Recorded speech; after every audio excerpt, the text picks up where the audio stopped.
Like to contribute to this evening? Thank you, Mr. Speaker. And Minister Simmons has the floor. Mr. Speaker, this gentleman has a history of racism, a long history of racism.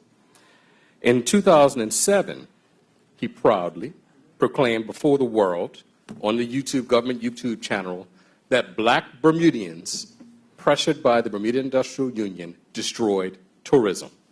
I'm not paraphrasing. That is what he said. At that time, excuses were made. People said, oh, yeah, he's not that bad. You know, he's got black friends. He does all that. As a community, we have allowed this because that was not the first time he said something like this. He has said many things like this.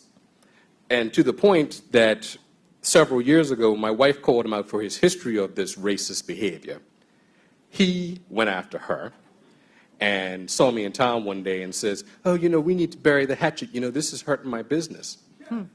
And I said, my parents didn't teach me to bury the hatchet nowhere but in the hearts of my enemies. There will be no hatchet burying with you. Mr. Speaker, we have a history in Bermuda that's unique because it is always up to us as black people to condemn racism. It is always up to us to call it out and hope and pray and appeal that somebody will see our humanity and they will condemn it alongside us. We have a unique history is that we have a civil rights movement where people fought for equality and justice, and a minute percentage of our white countrymen participated. Minute. And so this is where, as black people, I can tell you this, getting mad about it and making off about it isn't good enough.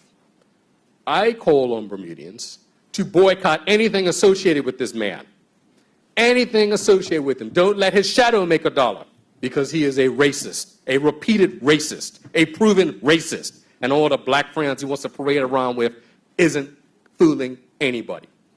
But here's the thing, Mr. Speaker. There was a business that was tagged in his statement. Have they condemned him? The business was Portofino Restaurant. They need to condemn him. Those who employ him need to send him packing. We need to make an example of this individual like we've never done before, because we forgive. We had a gentleman before the last election talk about people should be drawn and quartered. We let it slide. No more letting this slide. There needs to be a consequence. We as black people can learn a lot from our brothers in the Jewish community. Nobody plays with them because you can't play with them. Enough is enough. But I want to get to this point here. We are always the ones who have to condemn. We are always the ones who have to be the moral authority. We are always the ones who have to turn the other cheek. We are always the ones who have to forgive. We are always the ones by ourselves. And you wonder why we don't come to environmental marches in mass numbers. And you wonder why we don't come to your LGBTQ marches in numbers. Because it's not a two-way street. I appreciate my colleagues in the One Bermuda Alliance who've stood up to condemn this. But, as always, it is just us.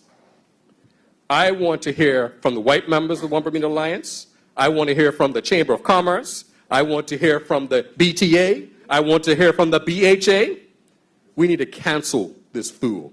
So, there's an opportunity to do something that our history has shown does not happen. As a country, black, white Bermudians, you're either about it or you're just talking about it. We need to condemn him and end him. Thank you, Mr. Speaker.